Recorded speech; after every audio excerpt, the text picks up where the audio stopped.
출애굽기 12장 40절에서 42절까지 제가 봉독하겠습니다.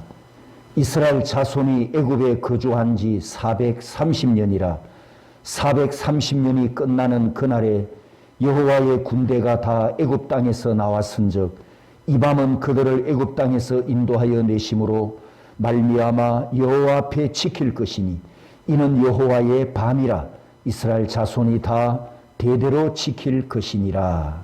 아멘. 창세기 15장 13절에서 16절까지입니다. 여호와께서 아브라함에게 이르시되 너는 반드시 알라. 내 자손이 이방에서 계기되어 그들을 섬기겠고 그들은 400년 동안 내 자손을 괴롭히리니 그들이 섬기는 나라를 내가 징벌할지며 그 후에 내 자손이 큰 재물을 이끌고 나오리라.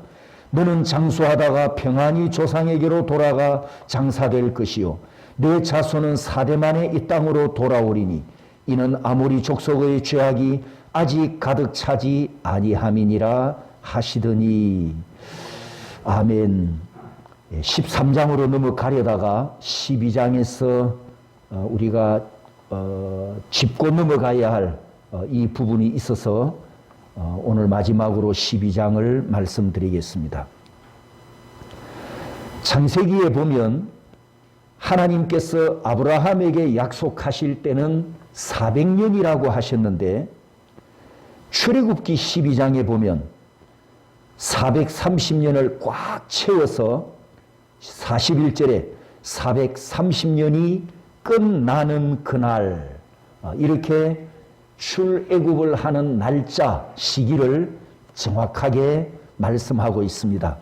그러면 30년의 차이가 나지 않습니까?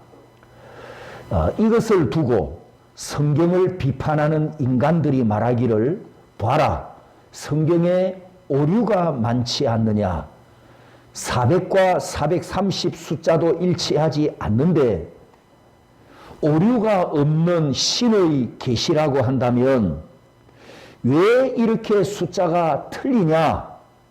그러므로 성경은 신의 계시가 아니고 인간의 작품이 맞다.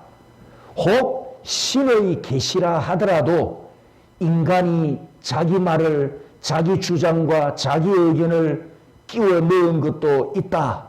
그러므로 성경은 정적으로 오류 없는 무흠한 하나님의 말씀, 권위 있는 하나님의 말씀이 못 된다.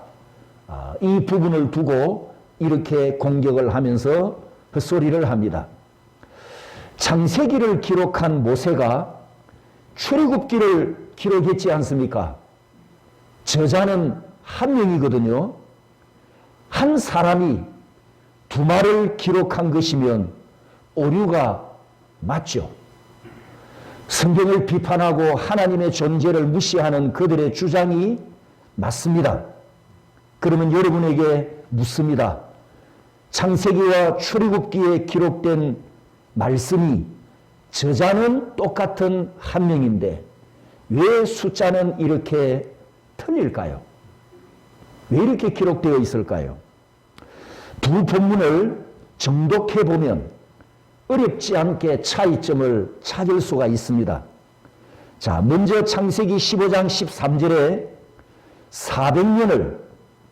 400년을 16절에는 뭐라고 표현했습니까? 4대 만에 이렇게 표현하고 있지 않습니까? 그러니까 창세기는 100년을 몇 대? 100년을 한 대. 그래서 4대니까 몇 년? 400년. 이렇게 표현된 거예요. 그러니까 창세기에는 400의 숫자의 강조가 있는 것이 아니고 몇 대만이냐? 4대만이다. 이걸 지금 강조하고자 합니다. 그래서 13절의 정확한 의미는 출애굽은 4대 만에 혹은 400여 년 만에 400여 년 이렇게 대략적인 표현법이고 출애굽기 12장 41절에는 430년이 끝나는 그날 이렇게 구체적으로 년, 월, 일까지 정확하게 계산한 표현법이라는 거예요. 창세기는 대략적 표현법이고 출애굽기는 정확한 영월일까지 표현한 표현법이다. 그 차이점입니다.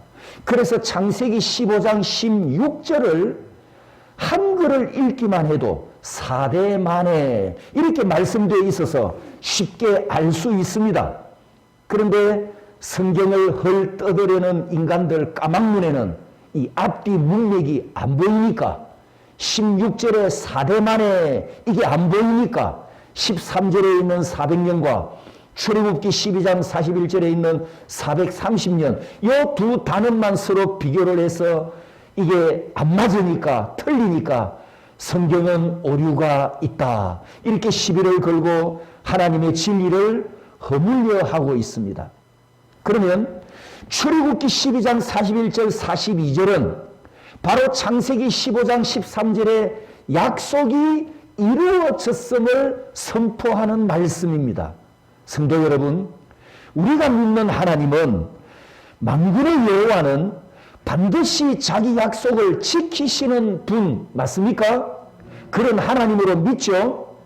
신실하신 만군의 여호와는 반드시 자기 약속을 이루시는 분이십니다. 우리가 1장을 시작할 때 따라서 볼까요? 쇠모터 이스라엘, 쇠모터 이스라엘, 이스라엘 이름들, 쇠모터 이름들 이렇게 시작하지 않았습니까? 그래서 그 이름 공동체로 시작한 이 70명 가족 공동체가 애굽에서 인종을 말살하려는 핍박 중에도 번성하고 창대해지는 하나님의 복을 받고 오늘 읽은 12장 41절에 와서 출애굽할 때는 수백만 따라서 합니다. 여호와 체오바터, 여호와 체오바터, 여호와의 군대로 성장하였음을 우리가 보게 됩니다. 애굽을 떠나는 이스라엘은 여호와의 군대, 여호와 체오바터가 되었으니까, 군대가 되었으니까 강한 훈련이 필요합니다. 그래서 가나안 땅에 도착할 때까지 광야에서 40년 동안 훈련받은 그 결과가 오늘까지 이후에 3500년 역사를 이끌어오는 것을 우리가 보았습니다. 하지만 우리가 잘 아는 것처럼 이 구약 역사, 구약 이스라엘 역사는 성공한 역사라기보다는 인간적인 관점에서 보았을 때 실패한 역사에 가깝습니다. 여러분, 구약 역사가 인간적인 관점에서 실패라고 할 수 있는 증거, 큰 증거 3가지가 있는데 나라를 빼앗겼고 예루살렘 성전이 무너졌고 그리고 구약의 성취로 하나님의 아들 메시아가 오셨지만 구약 성도들은 그 메시아를 알아보지 못하고 십자가에 못 박아 죽였습니다. 그러니 이 3가지 증거가 구약 역사는 실패한 역사에 가깝다. 이렇게 우리가 표현할 수 있습니다. 그들이 유월절을 지켰지만 그 유월절의 진짜 주인공이신 어린 양 예수 그리스도를 거절하고 십자가에 못 박아 버렸으니 그들은 실패로 끝났습니다. 하지만 구약 성경을 보면 인간 역사는 실패했지만 하나님의 역사는 남은 자를 통해서 이루어 가십니다. 인간들의 나라는 망해버렸지만 하나님은 남은 자를 통해서 하나님의 나라를 세워가는 것을 보게 됩니다. 그 약속이 이루어지고 하나님의 그 약속과 그 역사가 이루어져서 구원자 예수 그리스도께서 아브라함과 다윗의 후손에서 이 세상에 오셨습니다.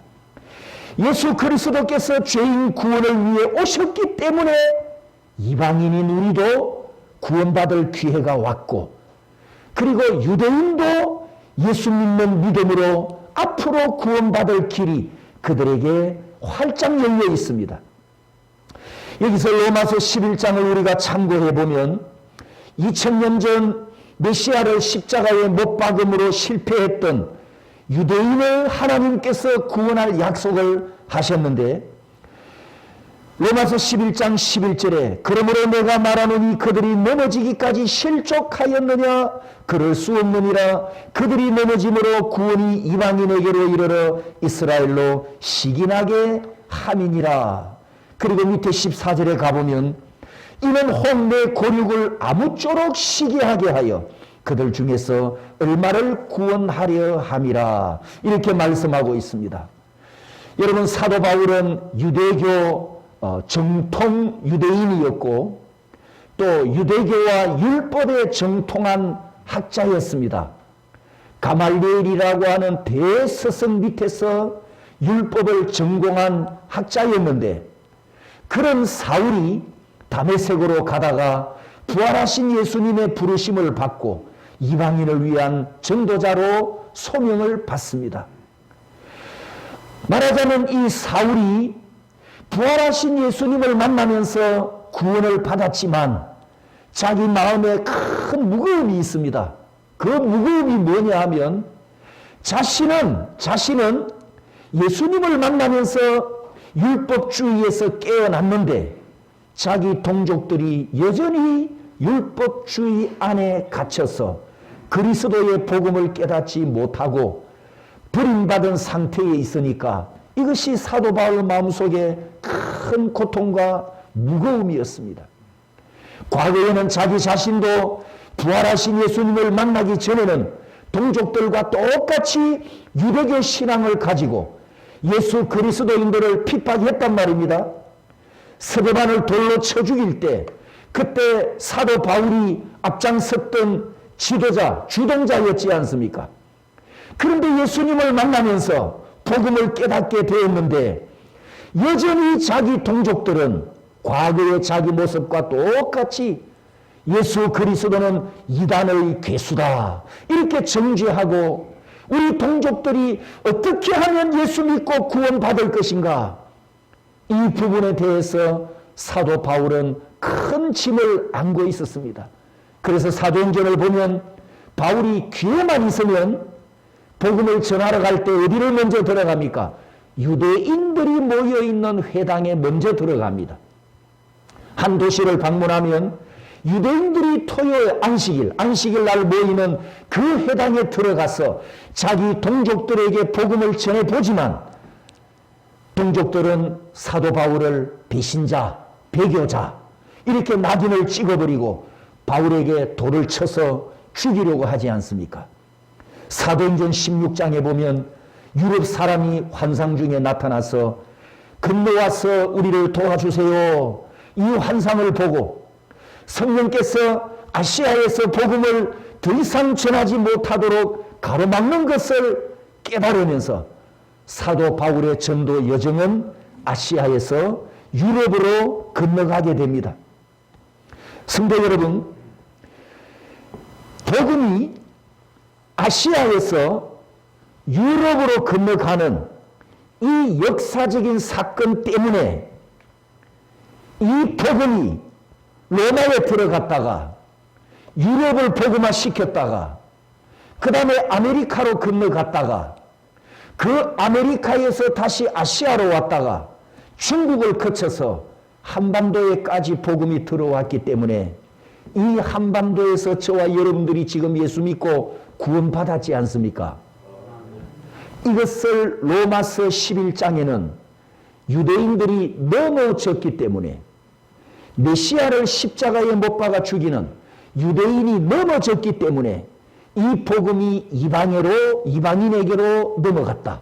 이방인 구원이 시작되었다. 이방인 구원 때문에 오늘 저와 여러분들이 한국 땅에서 구원받았단 말입니다. 하지만 사도 바울은 여전히 자기 동족을 잊지 못하고 있습니다. 유럽에 건너가서 복음을 전하고 있어도 바울의 마음속에는 항상 자기 동족에 대한 구원이 늘 1순위였습니다. 그러던 중에 하나님으로부터 유대인 구원이 언제 이루어질 것이냐, 마지막 종말에 유대인이 구원받을 것이다, 이 하나님의 계시를 받고 말씀을 기록했는데 그게 바로 로마서고 로마서 11장에 유대인의 구원 비밀이 들어 있습니다. 특히 11절에 보면 그러므로 내가 말하노니 그들이 넘어지기까지 실족하였느냐? 그들이 넘어짐으로 구원이 이방인에게 이르렀다. 자, 여기 넘어졌다라는 단어가 두 번 나오지 않습니까? 첫 번째 넘어진 것은 따라서 볼까요? 핍토. 예, 두 번째 넘어졌다는 원어는 따라서 합니다. 파라핍토. 우리말은 똑같이 넘어졌다라고 되어 있지만 헬라 원문은 뜻이 다릅니다. 첫 번째 넘어졌다, 핍토는 완전히 무너졌다. 다시는 일어서지 못하는 완전한 실족을 의미하고, 두 번째 파라핍토는 넘어졌지만은 다시 일어설 수 있는, 다시 회복할 수 있는 가벼운 넘어짐을 의미합니다. 그러면 11절의 문장을 보시면 유대인은 핍토했습니까? 파라핍토했습니까? 유대인은 뭐 했죠? 예, 파라핍토했다라는 뜻입니다. 유대인들이 예수님을 십자가에 못 박아 죽이면서 넘어졌지만 완전히 넘어진 핍토가 아니고 가벼운 넘어짐, 다시 일어서서 회복할 수 있는 넘어짐이었다. 이걸 지금 말하고자 합니다. 그러면 메시아를 십자가에 못 박아 죽인 죄가 작은 죄가 아닌데도 왜 유대인들이 파라핍토 했을까? 일어서고 회복한다는 희망이 있는 가벼운 넘어짐으로 넘어졌을까? 그 이유가 세 가지 있습니다. 첫 번째는 계시의 말씀을 맡은 민족이었기 때문입니다. 그것을 로마서 3장에서 이야기합니다. 그런즉 유대인의 나음이 무엇이며 할례의 유익이 무엇이냐? 범사에 많으니 우선은 그들이 하나님의 말씀을 맡았음이니라. 여러분, 아담 이후에 하나님의 계시가 누구에게 주어졌습니까? 하나님의 계시가 누구에게 맡겨졌습니까?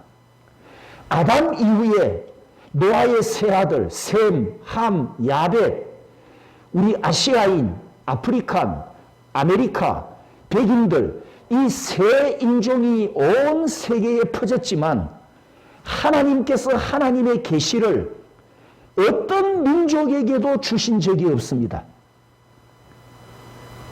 창세기 12장에 아브라함을 부르셨던 하나님께서 그 후에 모세에게 최초로 5권의 성경책을 기록하게 하시면서 하나님의 계시의 말씀은 전적으로 이스라엘 민족들에게만 맡겨주셨어요. 이것이 큰 특권이고 복이었지 않습니까? 아담의 죄값으로 타락하고 부패한 본성을 가진 죄인들이 전적으로 타락한 가운데 있어서 전적으로 하나님을 알 수 없고 전적으로 심판받을 죄인이고 전적으로 영적 어두움에 있었지만 이스라엘 민족들에게는 하나님의 계시의 말씀이 진리의 빛으로 비추어졌기 때문에 그들이 하나님과 계약을 맺는 하나님의 언약 백성으로 구원을 받았습니다. 그러므로 성도 여러분, 하나님의 계시를 받거나 하나님의 계시를 보존하거나 하나님의 계시의 말씀을 갖고 있거나 이 하나님의 계시의 생명의 말씀을 믿는 자는 세상에서 가장 큰 복을 받은 복된 사람들입니다. 내 손에 하나님의 성경책을 들고 있으니 하나님의 복이고 내가 이 성경 말씀을 믿게 된 것이 하나님의 큰 복이고 내가 이 말씀을 믿음으로 살아가는 것이 하나님께 큰 복을 받은 줄 알고 감사하며 이 진리의 말씀을 따라가는 여러분이 되시기를 축복합니다. 구약 시대에 하나님께서 이스라엘 민족들에게만 구약 39권 성경책을 계시해 주셔서 그들이 하나님의 말씀을 맡은 민족이었기 때문에 첫 번째 파라핍토가 있었다라는 겁니다. 두 번째 파라핍토가 있었던 이유는 로마서 1장 3절에 그의 아들에 관하여 말하면 육신으로는 다윗의 혈통에서 나셨고 이스라엘은 앞으로 오실 신약시대에 오실 예수 그리스도께서 태어나실 육체적 혈통을 보존하는 민족이었다는 거예요. 여러분, 구약 역사에 하나님의 교회가 박해를 받고 히브리 민족들이 인종청소를 당하는 위기를 여러 번 만납니다. 또 왕조사를 보면 유다 왕족의 혈통을 끊으려고 하는 이런 시도가 계속 있습니다. 그런데 구약 역사에서 유다 왕족의 혈통은 반드시 보존되어야 하거든요. 유다 왕족 혈통이 왜 보존되어야 합니까? 그 후손에서 누가 오신다고요? 그렇습니다. 예수 그리스도가 오셔야 하기 때문입니다. 유다 왕족은, 유다 지파는 예수님의 육체적인 혈통을 보존하고 있는 핏줄 혈통이었단 말이죠. 그래서 구약 성경에 아브라함의 후손들을 죽이려고 하고 이스라엘을 죽이려고 하고 다윗을 죽이려고 하고 유다 지파를 없애려고 하는 이런 시도가 많이 있었지만 하나님은 섭리하시고 역사하셔서 이스라엘을 보존하시고 유다 지파 혈통을 하나님께서 지키십니다. 여러분, 마태복음 2장에 베들레헴의 두 살 이하 아기들도 헤롯의 칼에 죽임을 당한 사건을 우리가 기억합니다. 이렇게 사단은 예수님이 탄생하는 그 순간까지도 혈통을 끊으려고 하는 이런 시도를 했지만 하나님은 지키셨고 보존하셨습니다. 시편 기자가 시편 2편 이렇게 찬양합니다. 어찌하여 이방 나라들이 분노하며 민족들이 헛되기를 꾸미는가? 세상의 군왕들이 나서며 관원들이 서로 꾀하여 여호와의 그의 기름 부음 받은 자를 대적하며 우리가 그들의 맨 것을 끊고 그의 결박을 벗어버리자 하는도다. 이 말씀은 이 메시아의 혈통을 끊으려고 하는 이 악인들을 향해서 너희들은 절대 하나님을 이길 수가 없다. 하나님은 하나님의 구원자를 보존하신다. 이것을 찬양하는 노래였습니다. 성도 여러분, 비록 구약 교회가 약속대로 오신 메시아를 알아보지 못하고 십자가의 못박음으로 넘어지긴 했지만 하나님께서 그들을 구원하기로 약속하셨기 때문에 메시아가 오실 때까지 통로로 사용하셨고 그들이 넘어질 때 파라핍토가 되어 다시 일어설 수 있도록 승리하셨음을 우리가 보게 됩니다. 세 번째로 파라핍토가 일어난 이유는 종말에 마지막으로 구원받을 마지막 민족이기 때문입니다. 로마서 11장 15절에서 36절까지 본문이 좀 깁니다만 우리말 성경을 읽어보면 이해하기가 쉽지 않은 문장과 단어로 되어 있습니다. 그래서 오해 제가 카톡에 설교 전문을 올릴 때 현대어로 번역한 성경을 제가 올릴 겁니다. 아주 쉽게 이해할 수 있거든요. 그래서 오늘 다 읽을 수는 없고 한 부분만 보도록 하겠습니다. 파란색 글씨를 보면 되는데 11장 로마서 11장 25절에 지금은 비록 이스라엘 사람들 중에 복음에 반대하는 자들이 있을지라도 이런 여러분 이방인들 중에 그리스도께 나오기를 원하는 사람들이 모두 다 올 때까지만 지속될 것이라는 사실입니다. 그때가 오면 모든 이스라엘 사람들은 다 구원받을 것입니다. 이렇게 내려가다가 28절에 그렇지만 이스라엘 사람들은 하나님께서 아브라함과 이삭과 야곱에게 하신 약속 때문에 아직도 하나님의 사랑을 받고 있습니다. 하나님의 선물과 부르심은 결코 철회되는 일이 없습니다.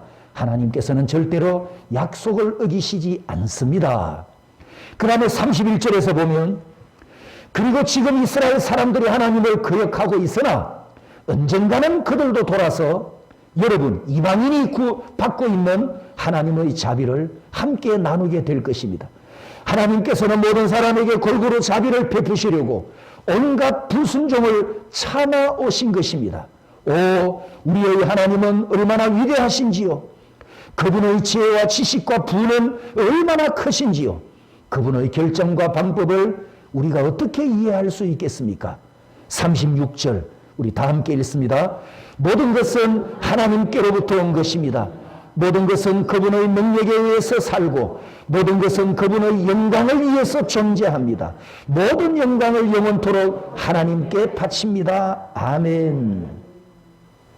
구약시대에 구약 이스라엘이 처음으로 복음을 맡았지만 그 복음의 성취로 메시아가 오셨는데 메시아를 알아보지 못하고 십자가에 못 박음으로 그들은 파라핍토 넘어졌습니다. 그들이 넘어졌기 때문에 이 복음이 어디로 갔다고요? 유럽 이방인에게로 넘어갔고 돌 감람나무가 참 감람나무에 접붙여지는 것처럼 우리는 이방인이었는데 이 복음 때문에 하나님의 구원을 받고 하나님의 자녀가 되었습니다. 그런데 유대인들이 파라피토했던 유대인들이 저 개같은 이방인들을 보니까 자기들은 예수를 십자가에 못 박아 죽였는데 이방인들이 예수 믿고 열심히 신앙생활을 잘 하거든요.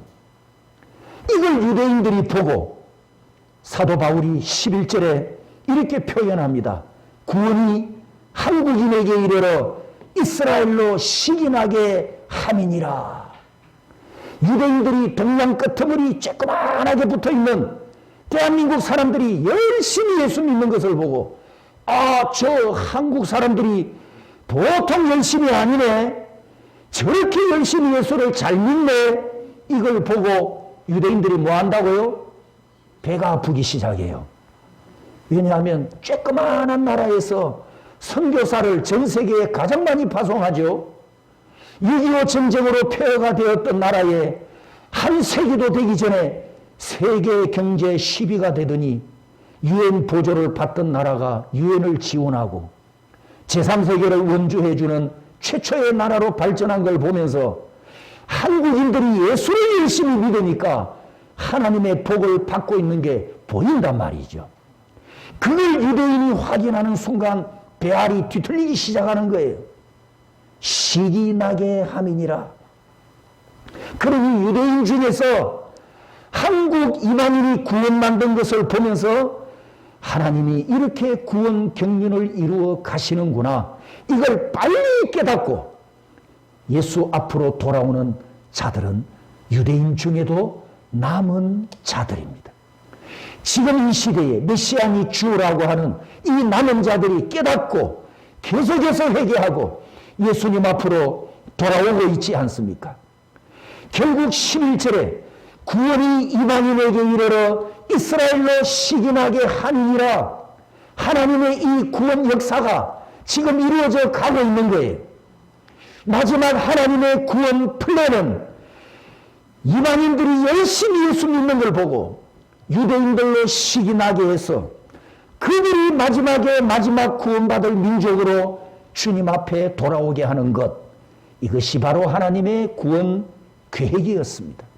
그래서 이스라엘의 파라핍토, 가벼운 넘어짐이 있었기 때문에 이방인인 나도 복음을 듣고 예수 믿게 되었고 내가 예수 믿게 되었기 때문에 이제 조금 있으면 유대인들도 예수 믿고 그러면 이 세상에 아브라함의 모든 후손, 아담의 모든 후손들이 하나님의 구원을 받는 마지막 종말 구원이 이루어진단 말이죠. 이것을 로마서 11장에 따라서 합니다. 충만한 수, 이방인 구원이 충만한 수가 다 채워지면 마지막에는 유대인이 구원받는 충만한 숫자도 다 채워진다. 양쪽에 구원받는 숫자가 다 채워지면 누가 오신다고요? 그때 주님이 다시 오실 것을 로마서 11장이 우리에게 약속하고 있습니다. 그러므로 결론을 내리겠습니다. 로마서 11장에 유대인들이 파라핍토, 따라서 합니다. 파라핍토. 이건 소망이 있는 넘어짐입니다. 다시 회복할 수 있기 때문에 그들이 넘어졌지만은 세 가지 통로로 하나님께서 유대인을, 이스라엘을 사용하고 계십니다. 첫 번째는 하나님의 계시를 받고 하나님의 계시를 보존하는 통로로 쓰시고, 두 번째는 메시아 혈통을 보존하는 통로로 쓰시고, 마지막 세 번째는 복음이 이방인에게로 넘어가는 통로로 유대인들을 사용하셨습니다.